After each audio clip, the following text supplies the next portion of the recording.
You're listening to Uptown Radio. It's May 12th. I'm Emily Dugdale. And I'm Taylor Wisner. A growing world of board game design hobbyists are giving traditional games like Monopoly a run for its money. You're getting a bunch of people to sit at a table for an hour and push cardboard around. If you did your job right, they'll want to do it again. For many immigrants, learning English is tough. Getting rid of an accent, even tougher. Some take accent reduction classes, which promise to make clients sound more American. Say January. January. Jan? Jan? You be wary of him. You'd be wary of him. Beautiful. A closer look at how the word tomboy is changing. A girl's just a name. A name doesn't describe who you are. Also, the latest in the fallout from the firing of James Comey, the story behind Snapchat's underwhelming shares, and a new trend in dying, death doulas. But first, these headlines. Washington, I'm Lori London. There has been a massive cyber attack across Europe, and according to officials in the UK, hackers appear to be using a powerful new form of ransomware. NPR's Artie Shahani reports. According to NHS Digital, which manages IT and data for the National Health Service, the attack has hit 16 organizations in England, and officials believe the specific kind of malware variant being used is called WANA Decryptor. It's powerful, according to Craig Williams, a computer security expert at Cisco Talos, because it spreads without the help of humans. You could just walk up to your computer and it's infected, even if you didn't even touch it. You don't have to be there. All that has to happen is your computer is on and on the network. In prior, weaker attacks, an unknowing user would have to at least open an attachment. The hackers here are demanding a ransom from compromised companies in order to regain access to files. Arti Shahani, NPR News. In a significant reversal of Obama-era policies on low-level drug crimes, Attorney General Jeff Sessions is ordering federal prosecutors to pursue the most serious charges possible for suspects. NPR's Richard Gonzalez reports. Going forward, Sessions says prosecutors should charge and pursue the most serious, readily provable offense.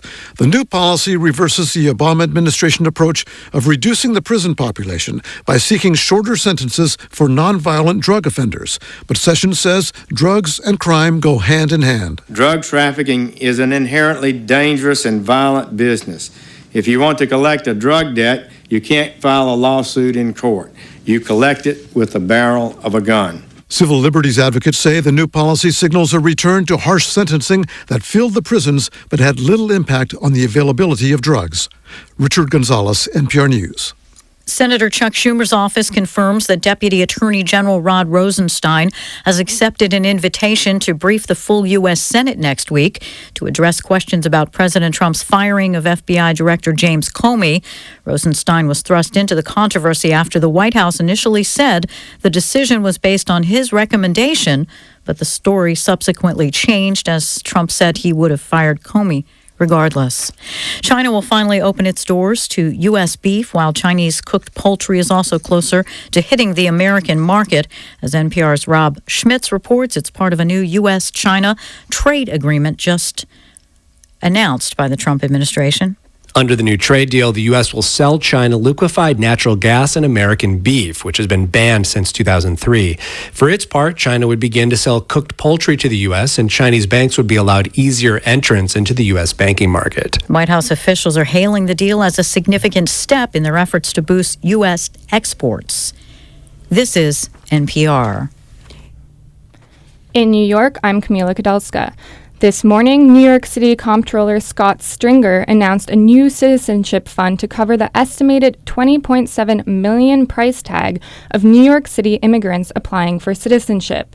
His office says over 20% of the city's immigrant population could be naturalized, but can't afford to. Costs for English classes, legal bills, and application fees can run into the thousands of dollars. The new fund would cover residents applying for citizenship with low and moderate income who don't benefit from existing federal and state fee reduction programs. New York City Correction Commissioner Joseph Pont resigned today after 2 city investigations accused him of using his city-issued car for personal use. Mayor de Blasio continued to stand by Pont, issuing a statement this afternoon saying New York City owes him a debt of gratitude. But Comptroller Stringer said it's important to move on. I think the outcome was fairly predictable. this was not going to end well. And now the real challenge is the mayor and the administration must engage a nationwide search to immediately, sooner rather than later, get a new commissioner in there at Rikers. On the Brian Lehrer Show today, New Jersey Governor candidate Phil Murphy responded to a letter from New York Governor Andrew Cuomo and New Jersey Governor Chris Christie, penned Thursday, calling for a plan to privatize Penn Station.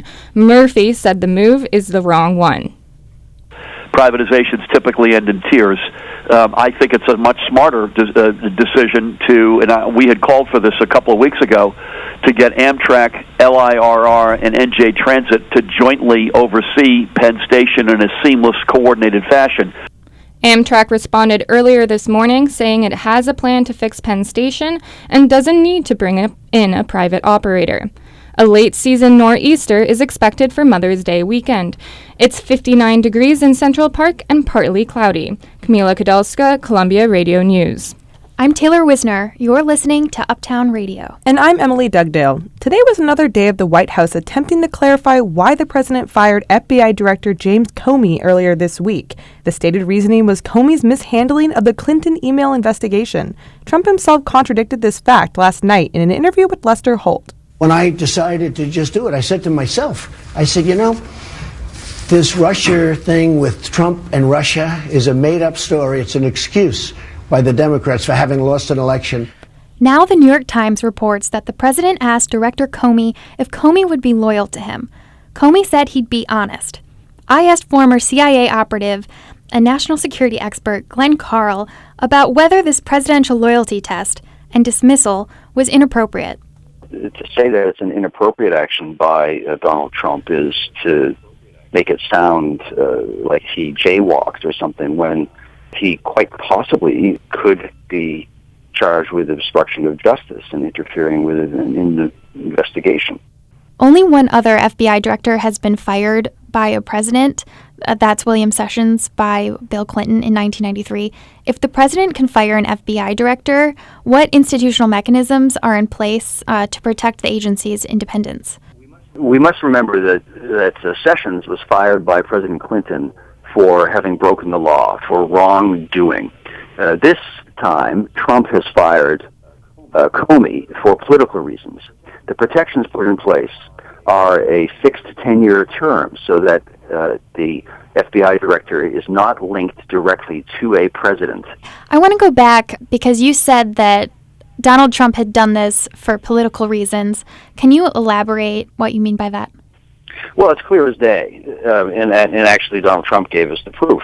You had the various shills and representatives of Donald Trump going out and saying, well, it's clear that upon receipt of the letter from the acting attorney general, Donald Trump acted decisively and showed leadership and took steps to protect the American public, which of course is all nonsense. And Donald Trump stated that it was nonsense in his interview when he said, but regardless of recommendation, I was going to fire Comey. And thereby undercutting the line that was being put out by the Trump administration and telling the truth, which was that he fired him because of the Russian investigation going on, being conducted by the FBI. The president's own story of how this happened has been shifting. This morning, Trump threatened Comey on Twitter and suggested there may be recorded tapes of their conversations. What do you think the president is worried about? Well, the president is worried that the investigation not only will make him look bad and create political problems for him, but will find evidence of collusion of members of his entourage, campaign, family, and quite possibly Donald Trump himself with Russian intelligence, which would constitute active treason. What do you think this means for the American public? Well, I have said many times that the United States is facing the greatest crisis to our institutions, to our country, since the Civil War. Our democracy is imperiled when the FBI director is fired for political reasons, when an investigation into possible involvement of Russian intelligence with the president is being stymied. We are facing a tremendous crisis to our democracy. We're speaking with Glenn Carl, national security expert. Thank you for speaking with us, Glenn. Anytime.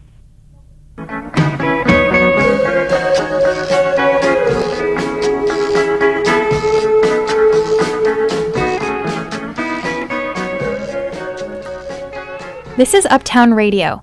Later, we'll look at why it's hard to find Ivanka Trump's book, Women Who Work, in New York bookstores, which debuted on the New York Times bestseller list.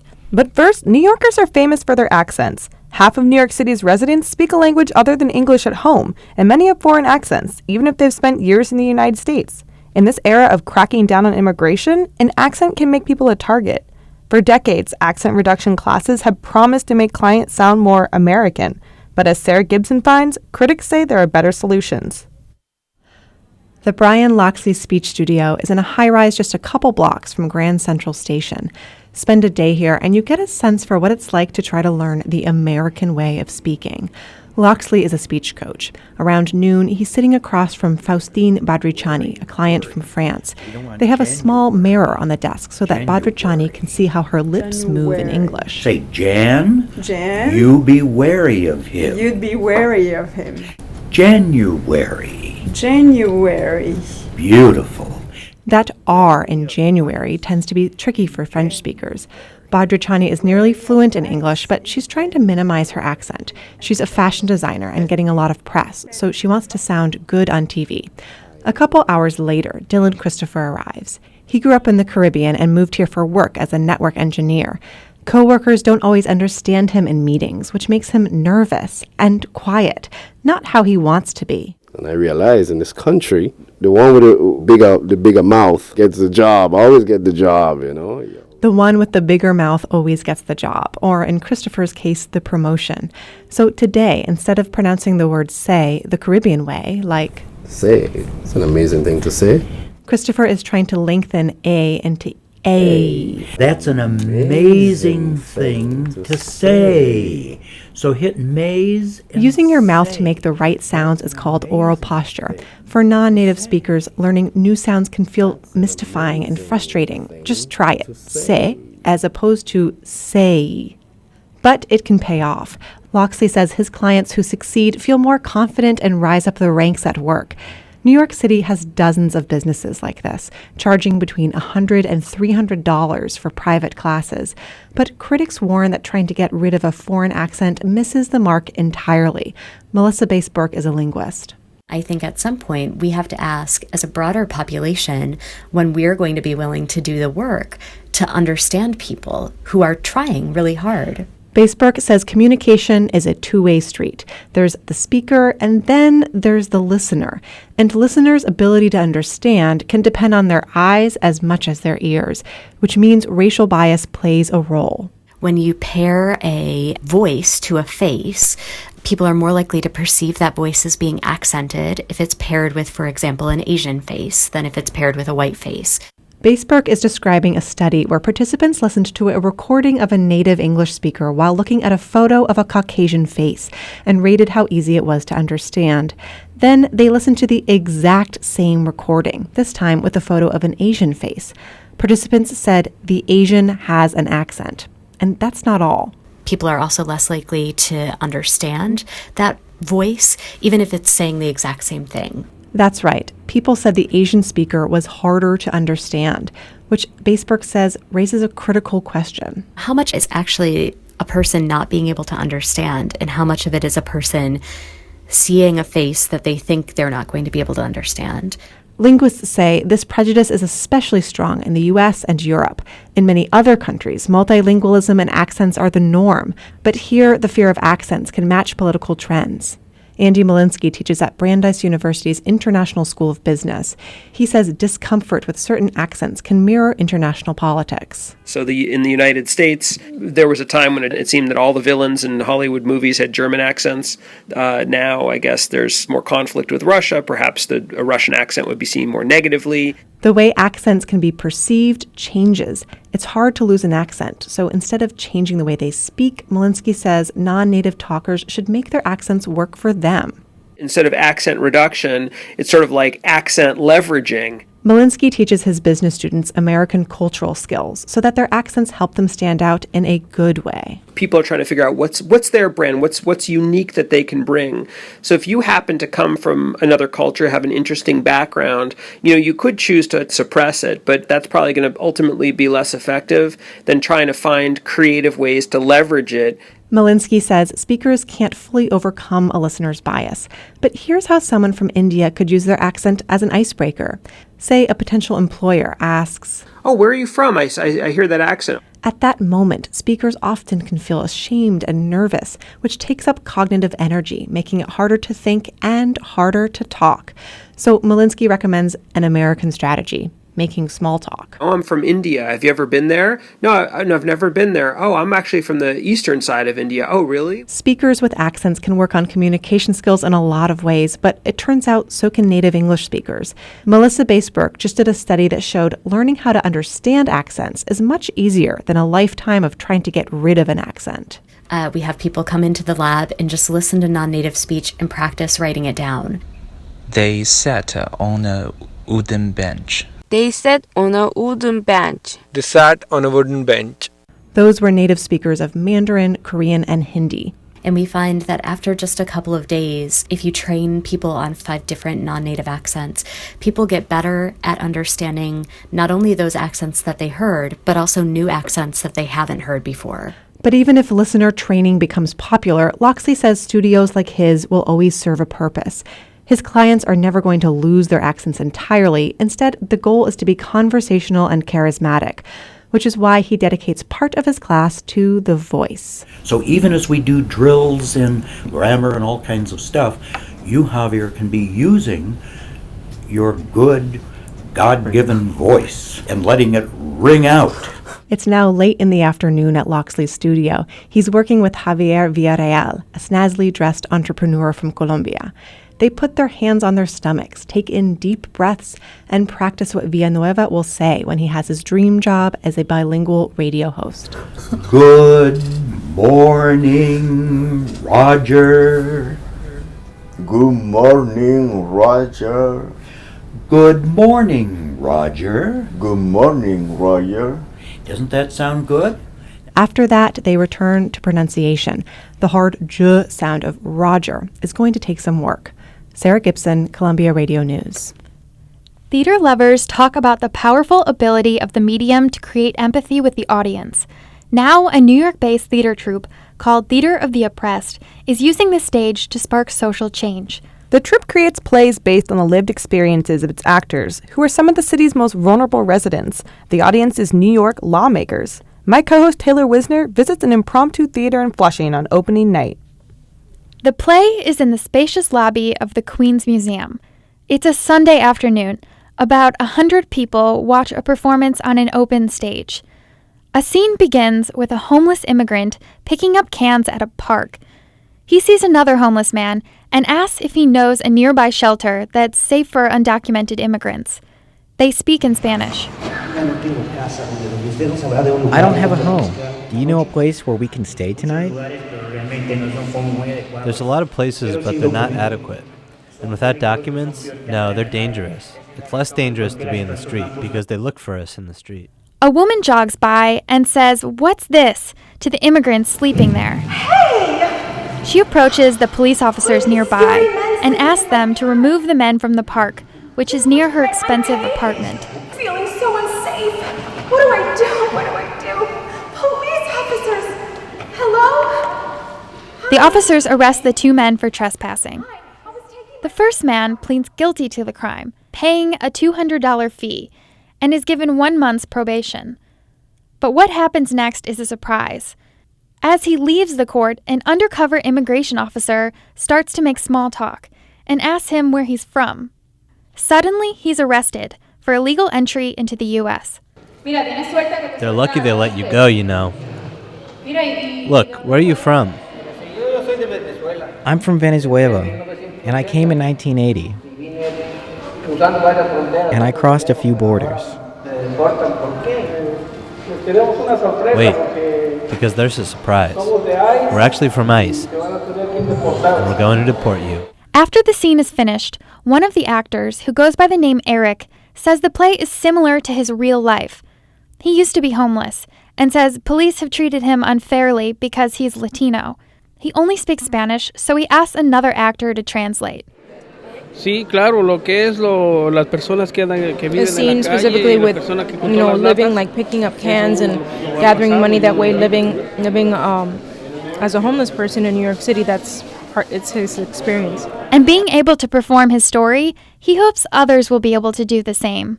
O sea, vuelvo a lo mismo. A lot of people are ashamed to say their story, and that's why they're not able to share that way.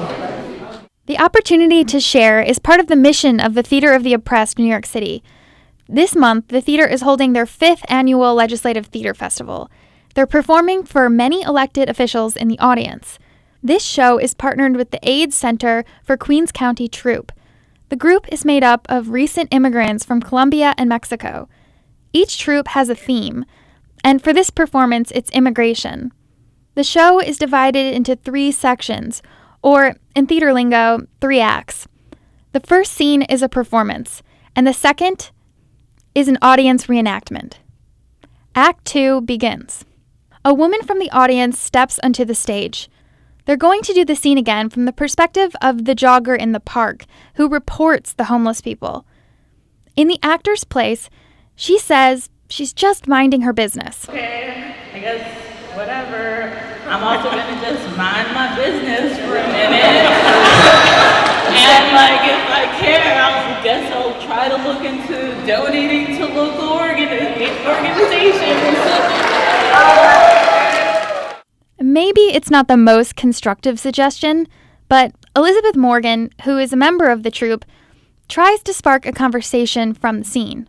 I was just going to say, it's an option for the people that don't feel intimidated by homeless people of color, but there are plenty of people in the city who do. Now it's time for the final scene, Act 3. Audience members write down on note cards an injustice they saw during the play, and what can be done policy-wise to change it. Rebecca Golfman is a member of the troupe. She flips through note cards looking for the most popular ideas. And they have a few factors that they're looking at, and those are just how innovative is this idea, how practical is this idea, how popular is it. One of the ideas that seems viable is a possible law that would prevent ICE officials from entering courts. An Assistant Attorney General, Justin Diebler, is on stage. He says this is something California already does. So Golfman asks him what the next step would look like for New York. What would be your first step in trying to make that happen? I think the first step would be talking to the state agencies that administer the court system about what kinds of actions they can issue to the federal government, keeping the officers out of the court system. Golfman says one way to keep the proposed policies on track is to keep the audience involved in the issues. The thing about that process is that we almost always need the public to get involved also, to put on public pressure and say, I actually want this passed. This is my story and I want you to actually move this through. For lawyer Jenny Kim, this is her 3rd time attending a Theater of the Oppressed performance. She says it was moving to see immigrant actors tell their own stories. There is no other way for people, for immigrants who are facing just absolutely horrible situations in their countries, and come to our country and actually facing not only same thing, but actually putting them backwards. That's just heartbreaking. Kim says she will definitely stay in touch with the theater. She's already on an email list, she says, and it updates her on the stages of the proposed policies. And if they need someone to volunteer, she says she'll be by their side. Taylor Wisner, Columbia Radio News.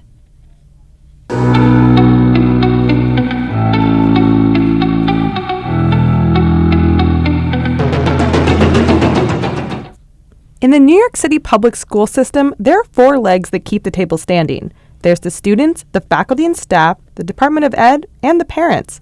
For decades, parent-teacher associations, or their offshoot, parent associations, have been the voice of parents in the public schools.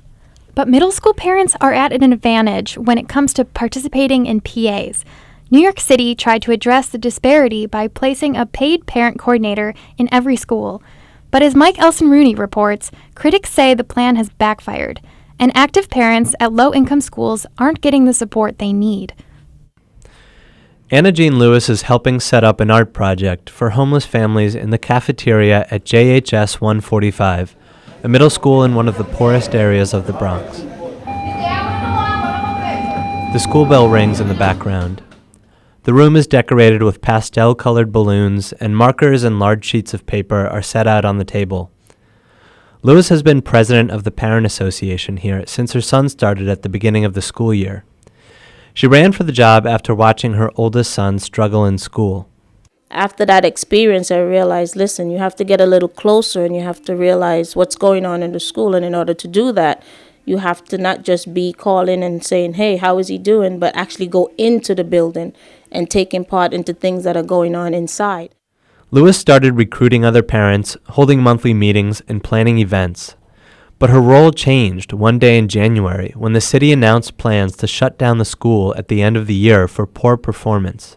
Suddenly, Lewis was the voice for parents fighting to keep their school open, and she took her role seriously. But it wasn't long before she hit a roadblock. We wanted to have a march, a rally. We wanted to get the community involved, and we wanted to have a gathering at the school, and we were told that we could not. We could not discuss anything to do with the closing of the school in the school building, and I find that to have been disturbing, actually. Lewis and the parents needed an advocate, someone in the school to vouch for them. It was exactly the situation the parent coordinator role was created to address. But there was a problem, and it's one public schools all over New York City are facing, especially low-income ones. Parent coordinators are supposed to advocate for parents, but the school signs their paycheck. And when there's a conflict between the two, they often have to side with their employer. John Moscow has been organizing parents for decades, and he sees parent coordinators caught in this dilemma all the time. It's a job in the school system, and your boss is the principal, and you do ultimately what the principal wants. At wealthy schools where parents have resources, connections, and time to wage battles, fighting a school without the help of a parent coordinator can be a problem, but a manageable one.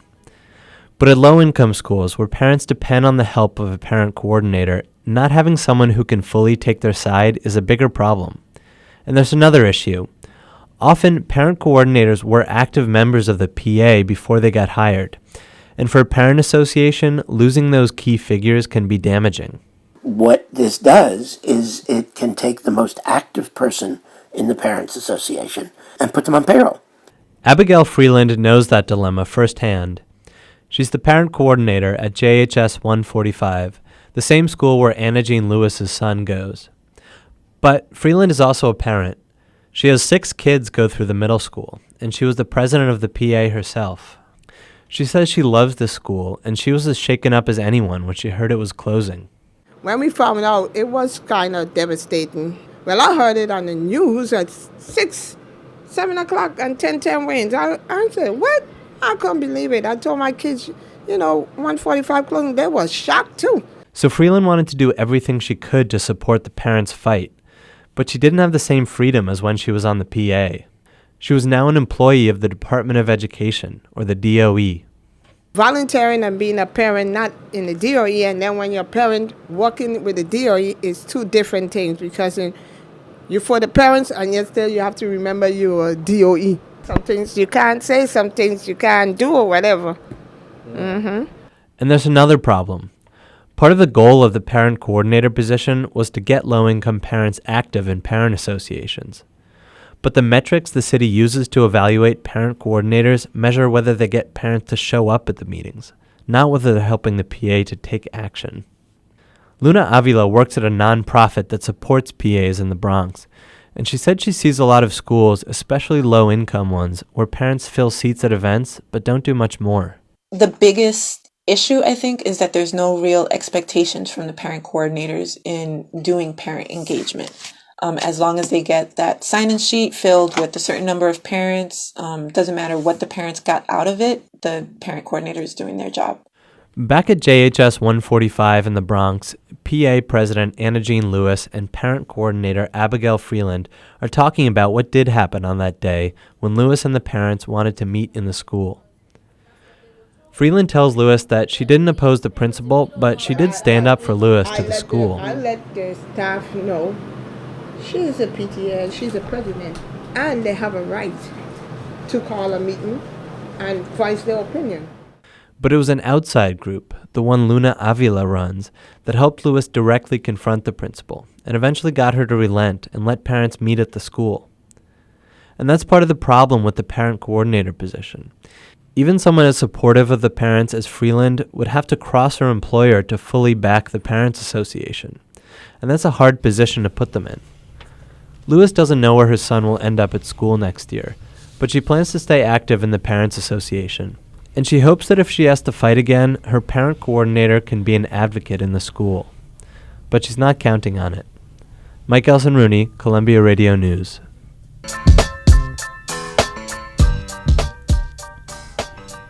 You're listening to Uptown Radio. There's more to come. Stay with us.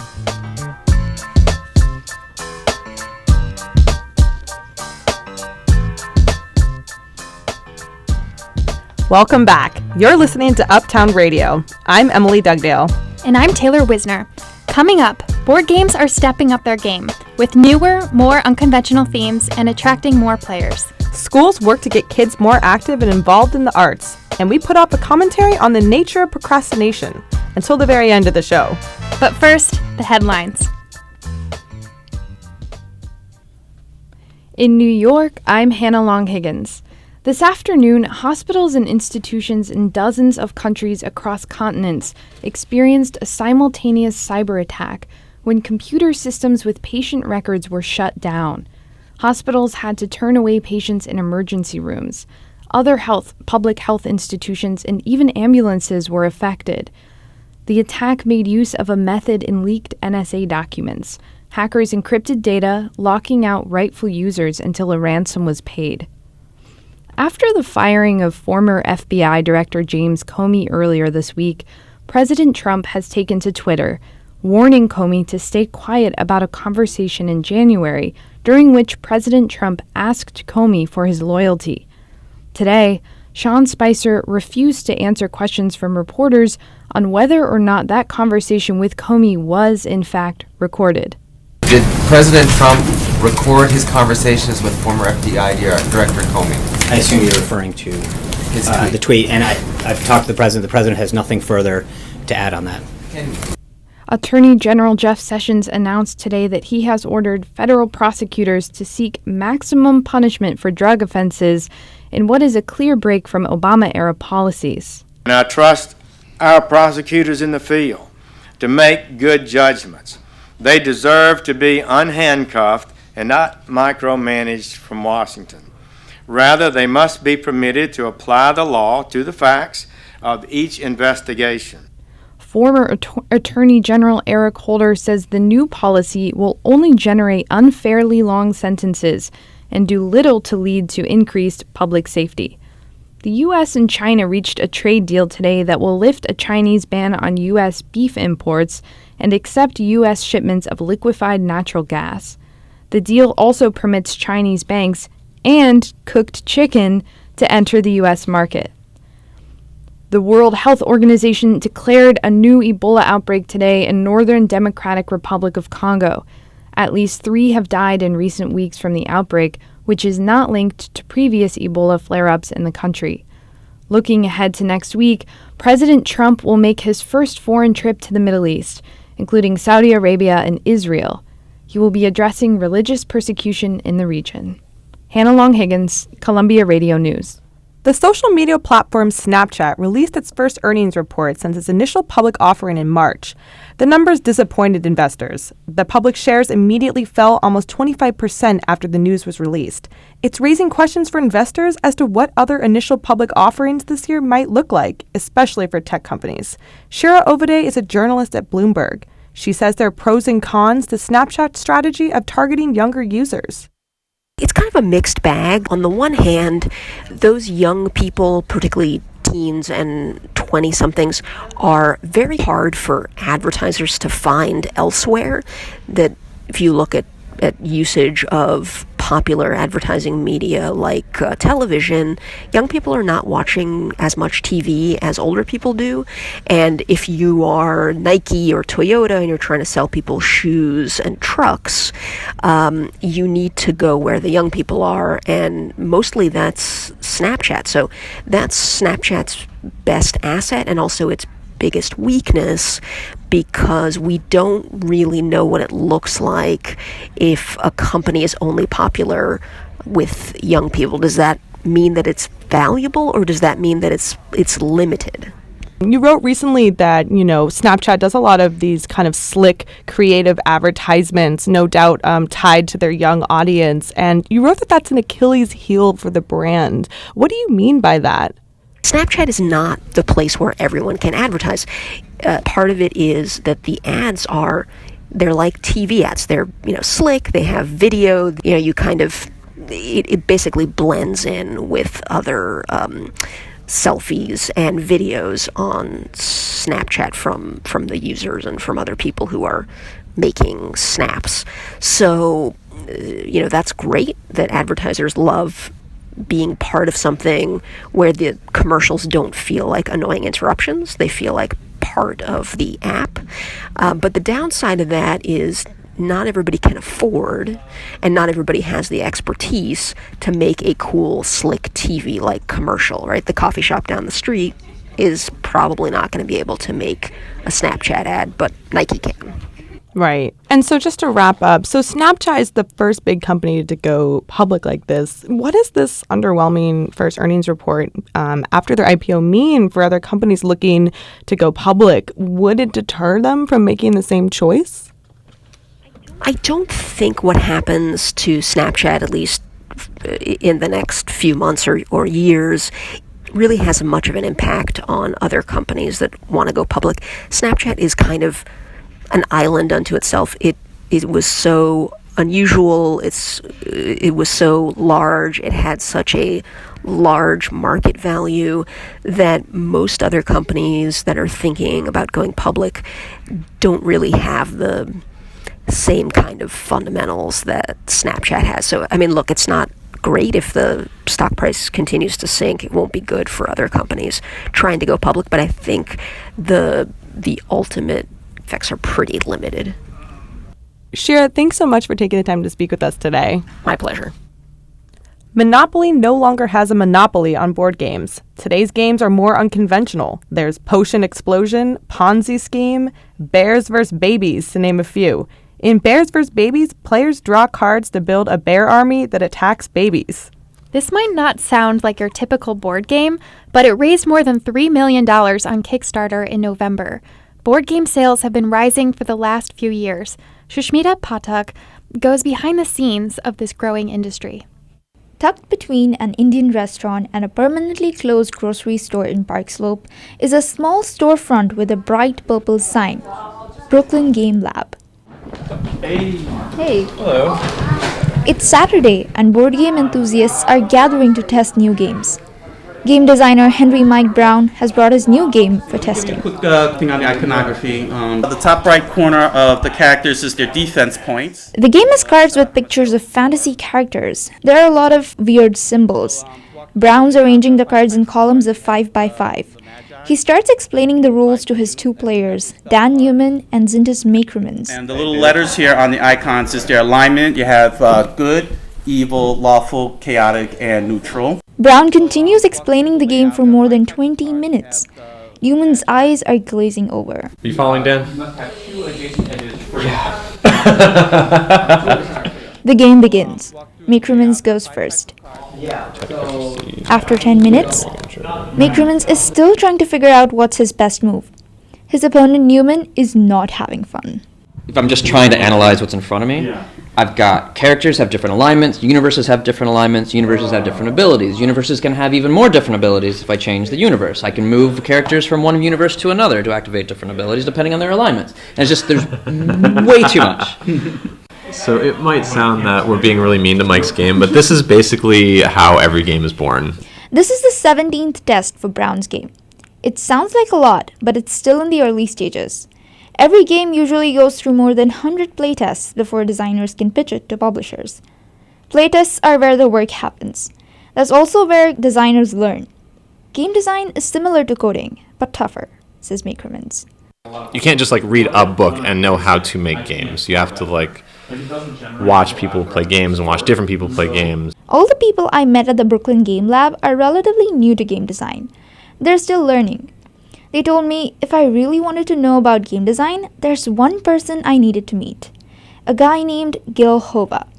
Hova is a mini celebrity in the board game biz, a board game guru. So, I decided to make a pilgrimage to his apartment in Jersey City. Oh, and just make sure the door's shut. There we go. Yeah. Gil Hova is a tall, middle-aged man with a salt and pepper beard. He's been designing games for more than 20 years. He runs Formal Ferret Games, a publishing company which he's named after his 2 pet ferrets. When I enter his apartment, the first thing I see is a huge shelf stacked with board games. Well, I got Age of Industry, Age of Steam, Potion Explosion, Stockpile Ophir, Puerto Rico, Princess of Florence, New Bedford, Fresh Fish, Galaxy Trucker. There are more than 300 games. Patchwork, Above and Below, Mermies, Terraforming Mars, The Pursuit of Happiness, Notre Dame, Ponzi Scheme. Hova says all of board game design comes down to one thing: creative incentivization. Figuring out a way to creatively make someone do something. Because you look at what a board game is, you're getting a bunch of people to sit at a table for an hour and push cardboard around. If you did your job right, they'll want to do it again. Hova says there's a lot of trial and error in game design. Take his game Bad Medicines, for example, where players are pharmaceutical companies making drugs with awful side effects. When I play tested the game, at first I had stuff like Tourette's and prostate cancer and stuff, but that wasn't funny, because that's all real stuff. Whereas, tiny alien emerges from your nose and sings Ave Maria, that's good. You can work with that. I met a bunch of chronically ill people who loved the game, because it gave them some form of agency. Hova says game design has taught him to embrace failure. He gets philosophical when he's talking about game design. He describes it using a line from a Samuel Beckett play. Ever tried, ever failed, no matter, try again, fail better. Hova began designing games in the early 90s when the board game industry started changing. He says it all began with one German game, Die Siedler von Catan, Settlers of Catan. It spearheaded a movement that people called Euros. A Euro game is a board game that has less conflict than a quote-unquote traditional game, is less reliant on luck. There's generally very little direct interaction. There's very few ways that I can attack you or that you can attack me. With Euro games, there was more strategy involved, like players were settlers in a colony, or traders trying to sell opium in China. No one expected that games like that would become so popular. That opened up a lot of people's eyes, mine included, to be like, wait, this can be a game? You don't have to backstab, you don't have to lie, you don't have to betray, you don't have to attack. You can just build, and that's a game? And sign me up, I'm interested, Since then, the industry has been growing. Last year, board game sales in the US and Canada increased by 20% compared to 2015. And attendance at Gen Con, the largest board game convention in North America, has been rising for 7 years straight. Board games are no longer seen as something for kids. They're becoming a way for adults to socialize, says Hova. When you turn 30, when you turn 40, it's hard to make friends, And when you have a hobby like this, you fall into this community. Back at the Brooklyn Game Lab, Henry McBrown wraps up his game. Thanks, guys. Thank you. Now it's time for Dan Newman's game, Enemy Anemone, as in the colorful sea creature. All the players in the game are from the deep ocean. Fish, whale, squid, shark. The board is made of 4 hexagonal tiles on which players move, eating food and blocking opponents. The twist is, every round one player gets to move the tiles. Newman invited me to play too, and I was darn good. So I had 3, you had 5, Yeah. you had 2 more. Yeah. So I win? You won. Yay! Winning in a playtest isn't always the most important thing, but it feels good. It feels great. I had fun. And knowing how to make people have fun is a game designer's job description in a nutshell. It sounds simple, but it's not. Figuring out what's fun takes hard work, and game designers spend hundreds of hours trying to do exactly that. Sushmita Pathak, Columbia Radio News.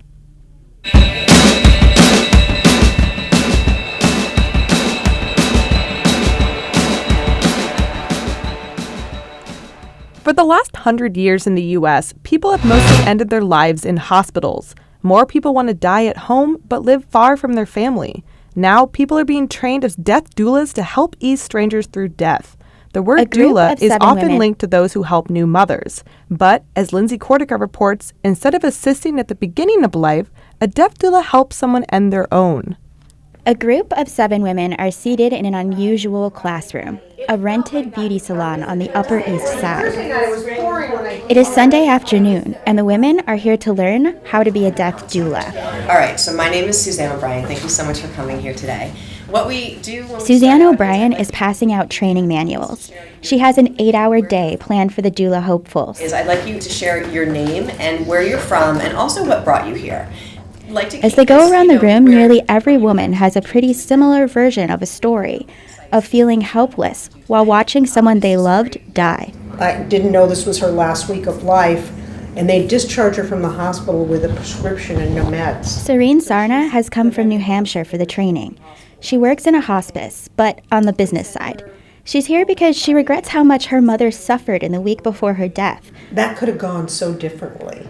And I had all these willing people educating me on the spot. Right. As I was also living my life. After the introductions, O'Brien starts to talk about how, as a death doula, you will try to get a sense of what the person who is dying wants the most. A lot of times, I'll walk into a new case, and the way that I sort of let that be known is when I'm talking with the patient, I'm like, if you want ice cream sundaes 3 times a day, you can have that. This is your journey, and I'm just here to help you. The program launched in 2012 in response to the number of individuals with life-threatening illnesses facing the end of life alone, without significant support from family or friends.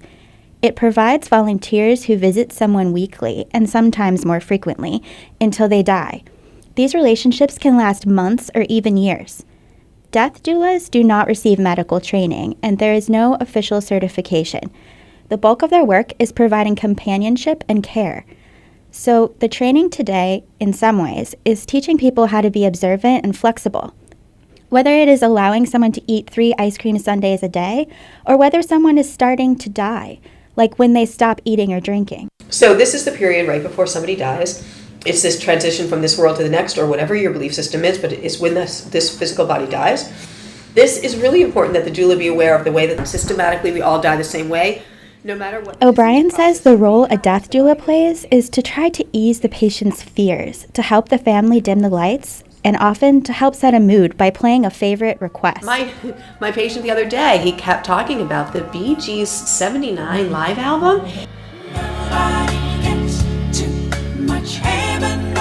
I mean, the music is so powerful to people. There are death doula trainings taking place across the country, and they are in high demand. O'Brien says she recently turned away several requests for doulas, even though they have more than 100 doulas in her organization. O'Brien says some doulas can request payment or volunteer their time. Doulas want to help the person they're caring for and the family to accept death. Again, we've trained our medical practitioners how to keep people alive, because that's the advances we've made, and we let them forget the fact that people die and it's okay, and also giving them the tools on how to support somebody at end of life. As more baby boomers get older and face their own mortality, the way people want to die is changing. Katie Butler is a science journalist who wrote Knocking on Heaven's Door, A Path to a Better Way of Death, about helping both of her parents die. In it, she cites a study that says more than 1/5 of hospital patients die in intensive care instead of in their homes. Having a doula on hand might help someone who is dying get more of what they need. Which is caring and with understanding the meaning of what they're going through, or even good pain control. It's just not surprising to me that these new professions are springing up. Still, dying is not one size fits all. And when it comes to people who say they don't want death doulas, Butler gets it. Not everybody wants a hired stranger to be with them when they're dying, however well trained that person might be. It's a sunny Tuesday afternoon, and Serene Sarna, one of the women who was in Suzanne O'Brien's death doula training in New York City, is at the Lighthouse Nursing Care Center in Revere, Massachusetts. She's meeting Mary, an 86-year-old woman who's going to be her first patient. Mary's about to eat lunch, but Serene has smuggled in some snacks. Strawberries. Oh, lovely. Yeah, and I brought some fresh pineapple. Great. Yeah. And a Mounds bar. Contraband. Mary's a remarkable first client. Since she was in her 30s, she's been thinking about how to help other people die. She and a friend even started a program in the 50s in Boston that could have been called a death doula program. Now her time has come. She thinks she will likely die within the week. Well, I know it's coming. Yeah, I know. Do you know? I mean, but I haven't experienced it. Do you know? Fortunately, you never die twice, you know. You are so funny. To help Mary prepare, Serene asks her all kinds of questions about what she wants. She's using the techniques she learned in doula class. Do you have a faith at all? Is there anything there for you? Not much. Yeah, yeah. Even when I was in high school, you know, I was kind of the odd one. Oh, okay. Yeah. And just a school, you know, that doesn't sit well with the nuns. Oh, Catholic school? Yeah. Mary says after she dies, she'd like to be cremated and her ashes scattered into the ocean. She says she loves the beach. She also says she doesn't understand why people have a negative view of death. She wants to laugh to the very end. You gotta laugh about things, you know. Thank God. I mean, I feel sorry for people that can't laugh at things. Yeah. No matter how bad it gets, there's always a little bit of humor somewhere. Sure. Though Mary's children couldn't be there for this doula visit, Serene brought a video message from Mary's son, John. Hey, Mom. It's me, John. Serene. John says hello, and Mary smiles at the sound of her son's voice. But she says she hired Serene because even though she's close with her adult children, it's hard to talk to them about her death. Jesus, they don't want to come visit me and hear me talk about death. I wouldn't have any friends for Serene. They discuss Mary's favorite music, something that they might play at her funeral or at a future doula visit. That's life. That's life. That's what I know you love Frank Sinatra. Mm-hmm. Yeah. I've got every album he's ever had.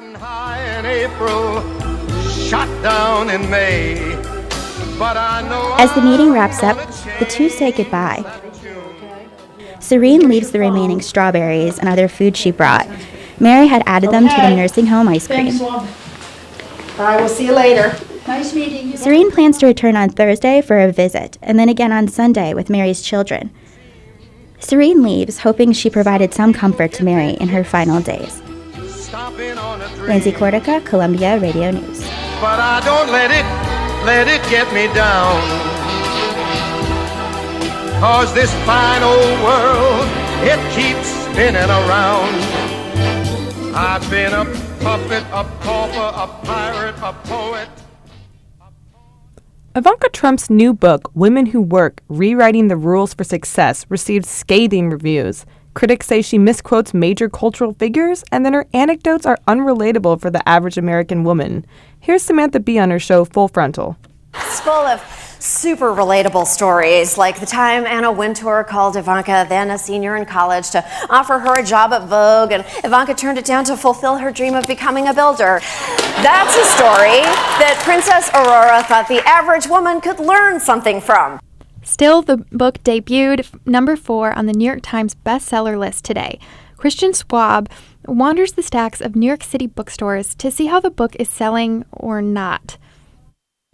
On the main floor of the Strand bookstore in Union Square sits tables of bestsellers and new releases, but you won't find Ivanka Trump's new book there. So I'm looking for Ivanka Trump's Women Who Work. Okay, let's see where it might be. Bookseller Michael McGuire is wearing a The Strand lanyard with the store's catchphrase, 18 miles of books. All right, we should have one copy downstairs in the basement in business careers. Downstairs, in a back corner, sits a number of the Trump family's nonfiction books. Staffer DeForest Brown helps me navigate the stacks. We're usually pretty loaded with Donald Trump books. They've been selling pretty well. Thought it was really interesting that a lot of people of that demographic purchase Trump books. By that demographic, he means left-leaning shoppers the store usually serves. I mean, obviously, I saw that you were getting this Trump book, but I didn't judge you for it. After half an hour, we gave up. We never did find a copy of Ivanka's book at the Strand. But is the book as bad as critics say? Michelle Goldberg is a political columnist at Slate. She says yes. I mean, the book is this painfully oblivious, almost insulting manual for how to succeed in life and business if you have a ton of household help and a lot of resources. She says even if the book fails as a self-help guide, there's something to be gleaned from it. Women Who Work tells us about the father-daughter relationship between Donald and Ivanka. Because Ivanka Trump is somewhat socially liberal, you know, she was a Democrat before her father ran for office. So there's a sense, I think, that like she must be secretly appalled by what her father is doing. And I think that when you read this book, you see that that's really not true, that she really is her father's daughter. A few blocks away from the Strand is a Barnes & Noble. There, the book has been given a much higher profile. On the bestsellers and must-reads table, right in front of the entrance, sits a fat stack of Women Who Work. It's a reminder that in popular culture, for something to succeed, it doesn't have to be good. Kristen Schwab, Columbia Radio News.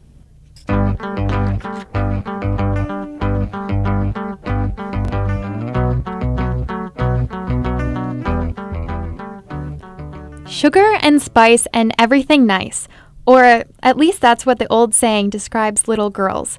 But for some girls and women, that never really fit them. Tomboy was once a popular and not entirely positive label for girls who strayed from the script of female gender roles. Acacia O'Connor looks at what that term means today. In the kitchen of her Park Slope apartment, Lisa Sellen Davis is telling me about her 8-year-old. She's really strong, and she is very sporty, and she's pretty into baseball right now, and she's learning how to pitch. Not long ago, Davis's daughter came home and called herself a tomboy. Davis never used that term herself, but from an early age, it seemed to fit her daughter. I think my daughter might have been 2.5 when she said that she wanted a tie and a button-down shirt for Christmas. We weren't even sure if we celebrated Christmas, number one, and my husband never wears a tie. In an essay last month in the New York Times, Davis wrote that people often think her daughter is a boy. Davis says she likes correcting them. That we start this gender differentiation so young. We started at birth. We put little pink headbands on babies. Do you have anything to say? Would you like to come in? While Davis is talking, her younger daughter Birdie peeks into the kitchen. She's wearing a pink hoodie and pink socks. Davis says her two daughters dress very differently. Do you have anything to say about how Anna dresses? Boy clothes. No. What do you think of it?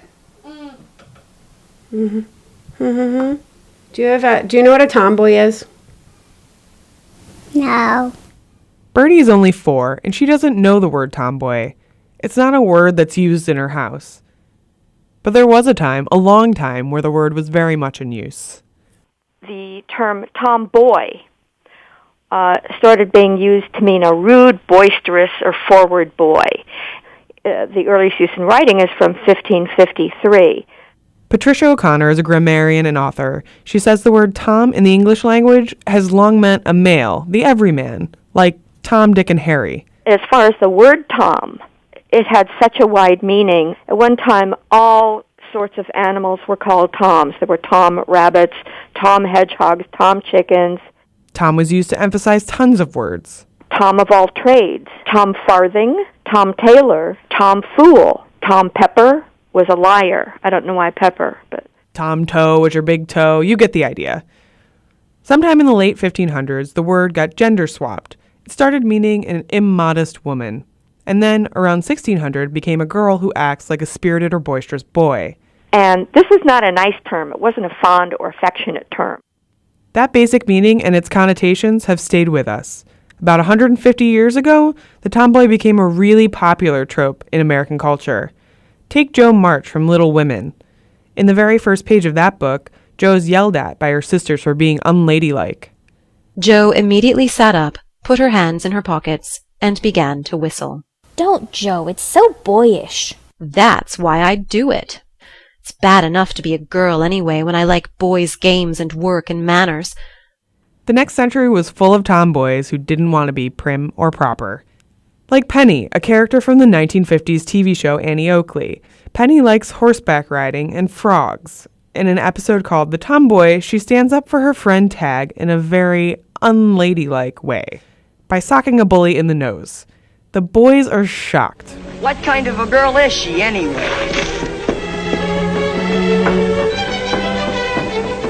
Yeah, what kind of girl are you? That's no way to act. It worked, didn't it? In books and movies, being tomboy is portrayed as a passing phase. You grow out of it, particularly when tomboy meets an actual boy, like the title character in this 1985 movie. She was born a tomboy, but now she's growing up. You're a mechanic? She's captivating, independent, sexy. But times are changing. For today's spirited girls, tomboy is no longer pejorative. Every Tuesday and Thursday in Bushwick, the Gotham Girls Junior Roller Derby team has practice. These girls are between 8 and 16 years old. On their helmets in neon green duct tape, they've got their roller derby names: Malice in Wonderland, Hermione Danger. And then there's one 10-year-old with long hair under her gold helmet. Her roller derby name is Vivicious. Did you come up with that on your own? Yeah. But I was thinking, my mom was talking about the musician like Sid Vicious. I was like, oh, that's a good name. Vivicious's real name is Vivian. She says she gets called a tomboy a lot. Well, I usually hang out with the boys a lot because they get nicer than girls a lot of the times because they're so dramatic. The girls are, so then that's why they call me a tomboy. Yeah, same with me. That was Malice in Wonderland, real name Charlie. The girls all agree being a tomboy isn't a good or a bad thing. It's just another way of being a girl. Here's Sally, nom de guerre, Fountains of Pain. What makes a girl is what you want it to be. It's like nothing defines girl, really. Yeah, because a girl's just a name. A name doesn't describe who you are. The three girls, Vivicious, Malice in Wonderland, and Fountains of Pain, skate off. They're happy being tomboys. The 500-year history of that label doesn't matter to them at all. The word tomboy still means the same thing. That hasn't changed. But maybe we have. Acacia O'Connor, Columbia Radio News.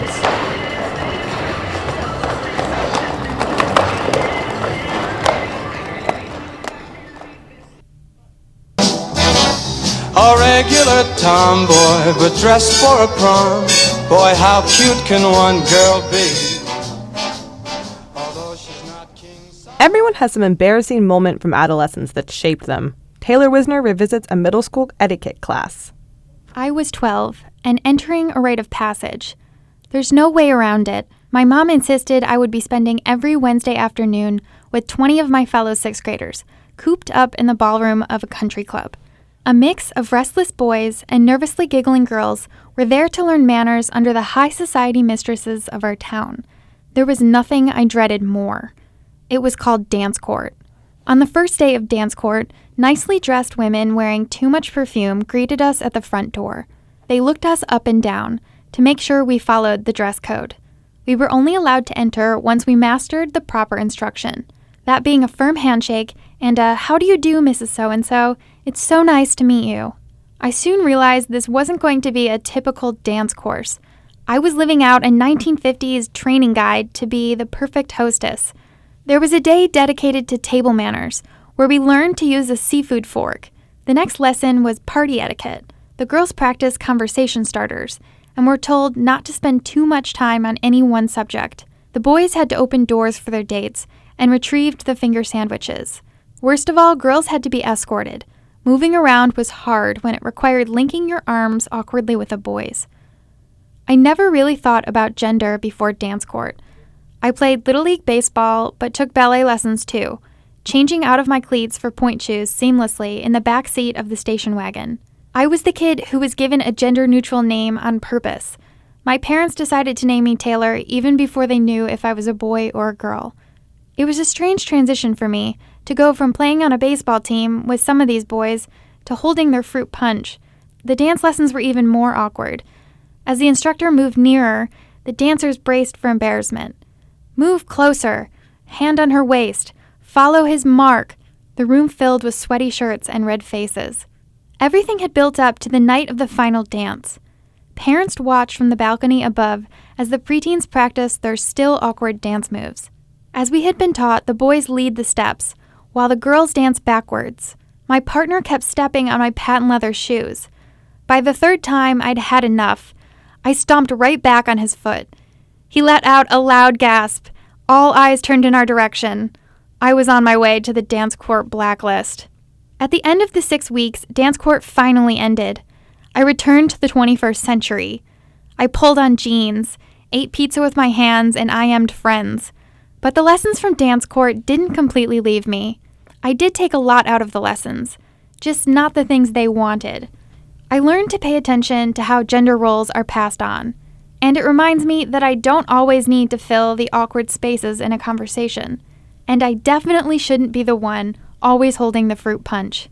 Taylor Wisner sets a mean table and can be found reading in the feminism section of The Strand.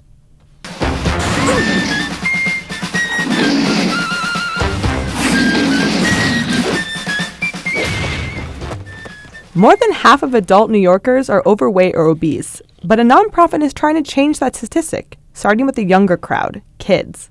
More than 200 public school students had a field day on the Upper East Side this morning, hosted by the nonprofit Asphalt Green. Melissa Caceres reports on how childhood exercise isn't just good for kids, it's good for the economy. In a big open field on the Upper East Side, kids are playing in groups at every corner. Elementary school students in a relay race zoom by. Next to them, other students are getting ready for an obstacle course. Amateo Sanchez is 9 years old. He's wearing a gray shirt and has long black hair that he's trying to keep from getting in his face. His class is playing a game called Virus Ball. Play like dodgeball, but something else. The goal is to avoid getting hit with the ball, sort of like getting hit with a virus. But the name of the game isn't important to Amateo. What does matter is that he's exercising, which is something he doesn't do too often. Because I always play with my DS or something. And the program's coordinator, Ben Golger, says big open spaces what New York City kids lack. We're in a couple of schools where there's just no outdoor play space, so they have to play inside the whole year. And when it's hard to get kids to exercise in general, that ends up hurting the economy. Dr. Bruce Lee is a professor at Johns Hopkins. He published a study recently that says childhood obesity usually carries on into adulthood, and the medical costs of being overweight also affects taxpayers. As long as you pay taxes or as long as you pay health insurance premiums, then you're sharing the medical costs of everyone throughout the country or whoever else is on the insurance plan. Lee says creating exercise habits early has economic benefits for cities down the road. Back at the field, Coach Marcus George is the referee for the Virus Ball game. He says choosing certain games that keeps kids moving is important. It gives a chance for everybody to be active at the same time. There's not a lot of downtime. But the game's winding down, and George gets the students in a class huddle. Excellent. Everybody put one hand in. Put one hand in. Bottom. What's the name of your school? CB2. All right, we're going to say that on 3, okay? 1, 2, 3. CB2. Events like today are a reminder that creating healthy habits in kids can help make healthy economies for the future. Melissa Caceres, Columbia Radio News. Some of the country's best high school jazz musicians are in New York this weekend for the 22nd annual Essentially Ellington High School Jazz Band Competition and Festival. The competition brings students from all over the country to perform at Lincoln Center and be judged by some of jazz's greats. As Catherine Sullivan reports, they kicked off the event with a parade around Columbus Circle. Around 300 high school students are standing in the middle of Columbus Circle. The sun is glinting off tubas and trombones.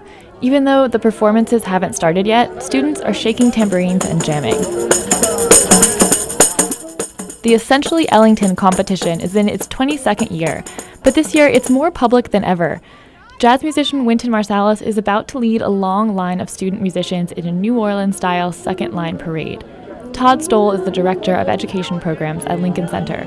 This is the first time in 20 years the program has made a public display. 400 or 500 people, 350 kids with horns, and we're all going to try and play together.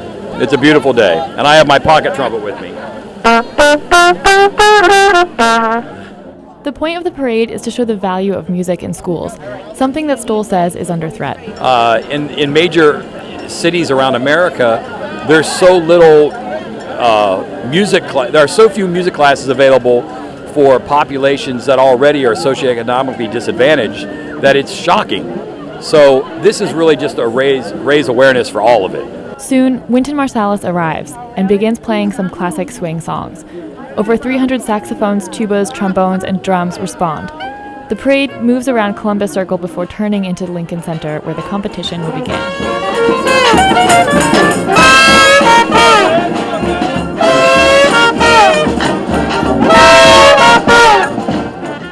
These students are no novices. They're part of some of the best high school jazz bands in the country, with well-resourced music programs. But not all schools are so lucky. The parade here today hopes to raise awareness about funding for arts programs in schools. Music and art are often the first programs to be cut when school budgets get tight. Stoll says the struggle to find a place for music in school budgets is not a new phenomenon. We've been on a downward trajectory for funding for the arts for 2 generations. Look, is this year any worse? It's a little more sensational, but it's always been it's been a problem for a long time. State Assemblymember Richard Gottfried remembers a time when arts funding wasn't so tight. I think every year trying to fund arts in the schools gets more and more difficult, which is a tragedy. I mean, when I was in school a long time ago, every kid took an instrument. While the jazz judging gets underway inside Lincoln Center, a group of students from Denver School of Arts, a public magnet school in Colorado, are standing outside killing time. Jack Bendor, a trombone player, and Aaliyah Trailer, a saxophone player, say there aren't many other arts programs in Denver. There aren't that many schools like ours that are so dedicated to the arts specifically, which is kind of a bummer because arts are sick, and it would be awesome to have more of them. It's our passion, it's our life, it's like what we love, so it being underfunded is really, it's tragic.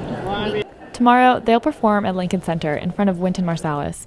Well, they'll get to demonstrate that passion. Catherine Sullivan, Columbia Radio News.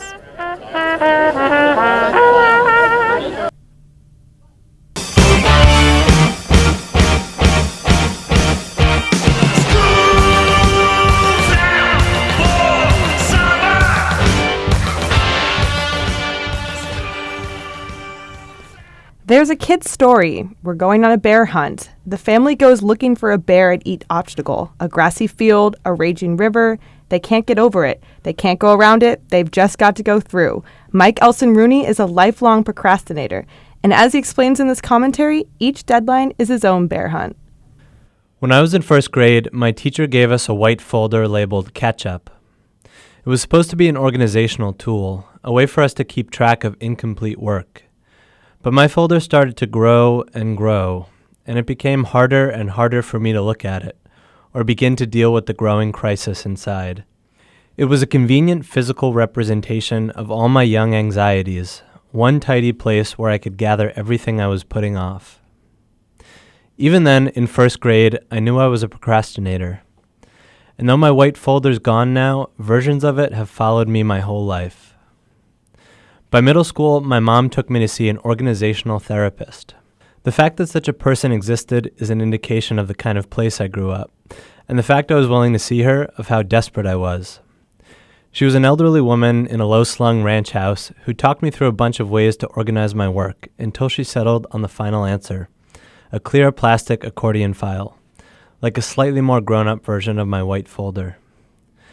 My mom was trying to help. She made systems to conquer her organizational demons, like the little incantation before walking out the door, wallet, watch, keys, that became part of the soundtrack of my childhood. But those systems made me more anxious. When I crossed an item off a to-do list, I didn't feel the satisfaction everyone said I was supposed to feel. I felt a nagging doubt that I was crossing it off too early, that maybe there was some part of it still left to do. My dad's approach was more extreme. He became a teacher, The one job where he knew that all the procrastinating in the world wouldn't prevent him from having to face his students the next day. And strangely, that helped. So I even tried that. I became a teacher. But my procrastination was up to the challenge. I loved a lot of things about teaching, but the daily battle of putting off my lesson planning, feeling bad about it, and putting it off some more to punish myself was exhausting. I heard a story recently that helped me better understand where my procrastination comes from. After my grandfather died 15 years ago, my dad and his siblings went into the law office he kept to collect his stuff. They found what looked like a volcanic eruption inside, stacks of paper in no discernible order, years of incomplete records. None of them had known a thing about it. It was his white folder, and he'd managed to hide it for his whole life. And that's what scares me about procrastination, that I could get so good at it that no one would know anymore, and then I'd have no reason to stop. I heard the story of my grandpa right around the time I was applying to journalism school, and it rekindled my old doubts. Right as I was agonizing over my final essay, deadline fast approaching, I got a call from my dad. I was ready for a final nail in the coffin, a final confirmation that trying to write just isn't in the cards for someone like me. But my dad said something different. He said I couldn't choose to stop being a procrastinator, but I could choose to not let it keep me from what I wanted. What? And suddenly, it was like my bulging, ripped white folder was open on the table in front of me. So I sat down and got to work. Mike Elson Rooney is such a skilled procrastinator that he managed to wait until today, our last broadcast, for this commentary.